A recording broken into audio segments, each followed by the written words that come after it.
Saudara-saudara sekalian, Jabal Nur. Jabal Nur terletak di bagian utara Mekah, lebih kurang 6 km dari Masjidil Haram. Di puncak Jabal Nur itu terdapat sebuah gua yang terkenal dengan nama Gua Hira. Di Gua Hira inilah Nabi Sallallahu Alaihi Wasallam berkhalwat dan bertafakur kepada Allah sehingga baginda didatangi oleh Namus.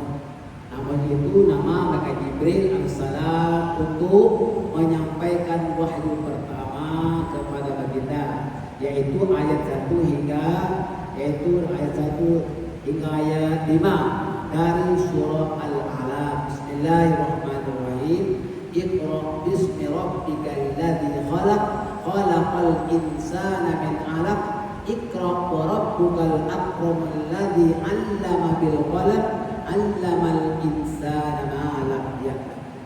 Maka itulah ayat yang pertama disampaikan oleh malaikat Jibril menandakan baginda Rasul Nabi Muhammad itu dilantik sebagai Rasulullah Sallallahu Alaihi Wasallam, yaitu pada 17 Ramadan.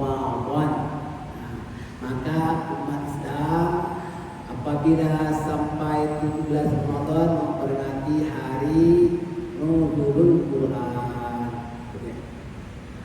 Saudara sekalian, maka jamaah yang sekiranya tak bisa naik, cukuplah ambil gambar, ambil foto sebagai kenangan.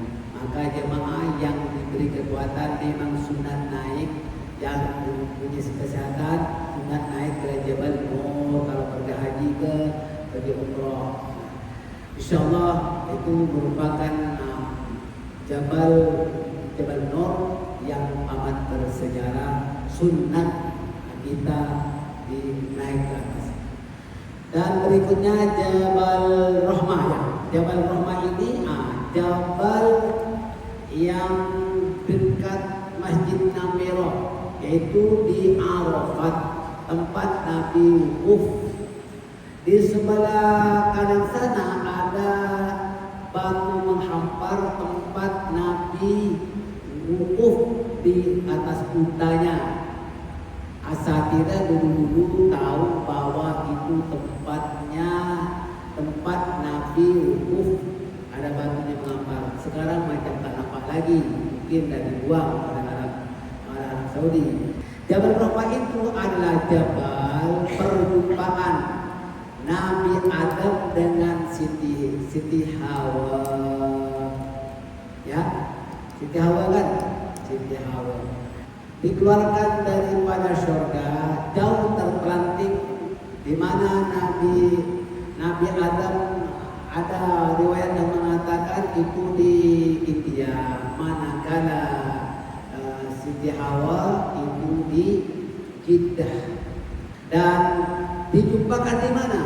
Nabi Adam dan Siti Hawa ini dijumpakan di Jabal Rahmah. Kalau kita dapat naik, cukup ambil foto sebagai kenangan saja. Masjid Namirah. Masjid ini masjid terbesar yang berada di Arafat. Tapi sebagiannya bukan Arafat. 2/3 itu Arafat.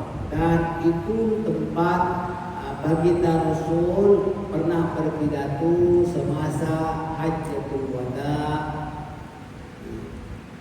Baginda Rasul melaksanakan kurban sebanyak 63 ekor untuk para sahabatnya, untuk keluarganya, para sahabatnya dan umatnya, sama ada yang hidup maupun yang telah meninggal. Dan banyak wasiat ketika itu, yaitu pada Haji Wada itu. Maka Abu Bakar cukup paham, karena ayat yang turun itu ayat yang berbunyi A'udzubillahi minasyaitonirrajim, al-yawma akmaltu lakum dinakum wa atmamtu 'alaikum ni'mati wa raditu lakumul Islam. Maknanya sudah sempurna semuanya. Ternyata benar setelah baginda Rasul pulang ke Madinah 2 bulan baginda terus sakit dan wafat. Itulah namanya haji penghabisan. Itu Masjid Amirah jamaah pun tak masuk ke dalam karena pintunya ditutup. Sholat pun tidak, maka jamaah paling tidak ambil untuk kenangan. Begitulah keadaan jamaah haji.